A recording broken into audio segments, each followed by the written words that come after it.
My dad didn't understand the kind of son that he had. The kind of son that he had, like to make things with construction paper and go down by the river and read a book.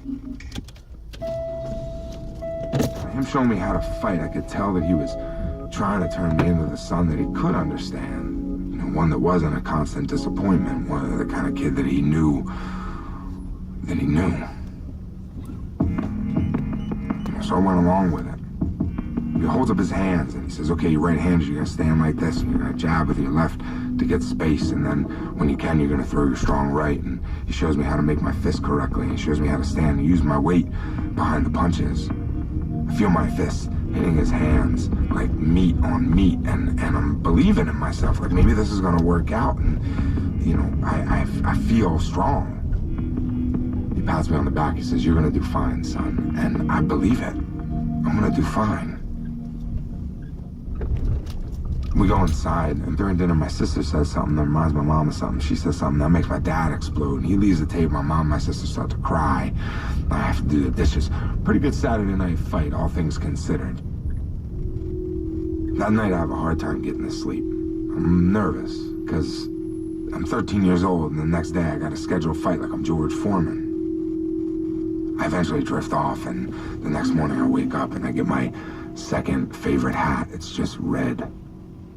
My dad's laying on the floor, chain smoking Marlboro Reds and watching NFL football. My mom's combing out my sister's hair. It's a rat's nest. I hate you.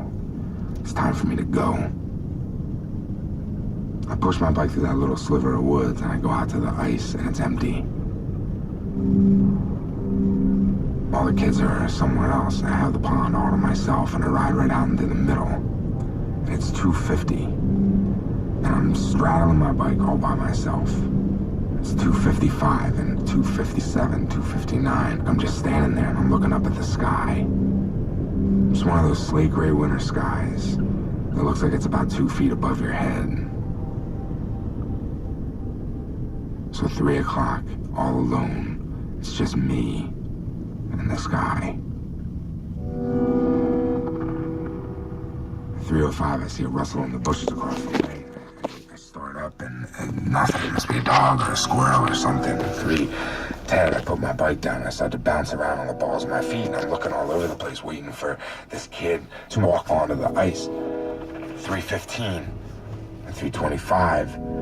3:27, I go get a branch from a deadfall, and I start to throw it up on my hat, and on the 4th try, it knocks my hat out of the branch, and I catch it in my hand, and I put my red hat in my pocket and put my Eagles hat back on.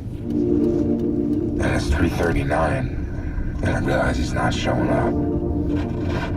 I get back on my bike, I push it through that little sliver of woods, and I take the long way home, and put my bike in the garage, and I walk past my family without even looking at them, and I go upstairs, and I turn off my bedroom light, and I lay on the bed. And I put a pillow over my face because I don't want to talk to anybody.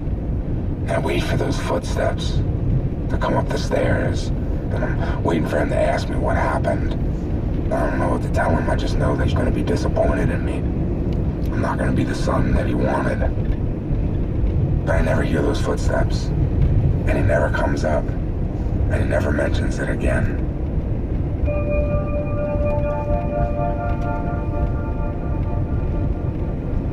Years and years later, I'm in the jug handle in Maple Shade, New Jersey. I'm drinking beer and eating chicken wings with my dad, because that's what you do when you turn 21.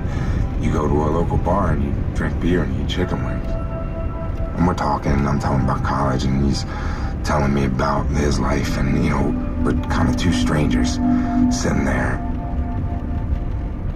After a minute, he says, hey, remember that kid, Mike Doss? I said, oh, that kid's a He says, yeah. Hey, you remember when you went to go fight him at Nellie's Palm when you were a kid? I said, yeah, I do remember that. He says, after you left the house, I went around the long way to the other side of the pond. I hid in the bushes, and I stayed there, and I watched you stand there alone in the middle of the ice, and I knew you were scared, and I saw you standing there anyway. And I was never more proud of you than I was in that moment. I look at him for a second, I don't know what to say, so I don't say anything.